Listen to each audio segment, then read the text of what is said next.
Scott Massey. I have a PhD in organometallic chemistry. That is the study of how organic molecules interact with inorganic metals and things like that. And that's what I did my research in back in the mid 90s, or as you guys call it, the late 1900s, right?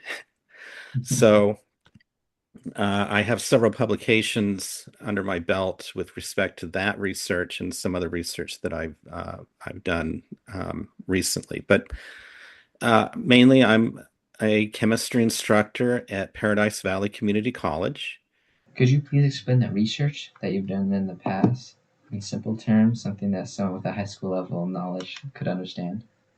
Yeah, let me go back to my sabbatical that I did in 2006. So, a friend of mine that I graduated from NAU with. She was a University of Arizona professor and she had a research lab. And she said, why don't you come down to Tucson and live down here for a year and conduct some research? So I went into her lab and she mainly does biochemistry. And so, biochemistry, of course, those are biologically active molecules and things like that. We were interested in one particular molecule called guanylate cyclase. And the reason why we're interested in that is for medical purposes. What happens with guanylate cyclase is it's an enzyme that causes what we call vasodilation, so dilation of your blood vessels. And it's activated by a tiny molecule called nitric oxide, which is just one oxygen and one nitrogen combined together. And that tiny molecule is the signaling molecule that activates that guanylate cyclase. And there's a number of reasons why you would want to use something like that medically. But it's really interesting how it works and how it was discovered. If you think about what happens when you get a mosquito bite, so everybody's been bitten by a mosquito, but there's a lot of complex things going on when a mosquito bites you. So what it does is it first spits into you a cocktail of chemicals, and one of them is that nitric oxide. And that NO activates the guanylate cyclase, causes your blood vessels to expand so that it can get as much blood as possible and get out of there as quickly as possible.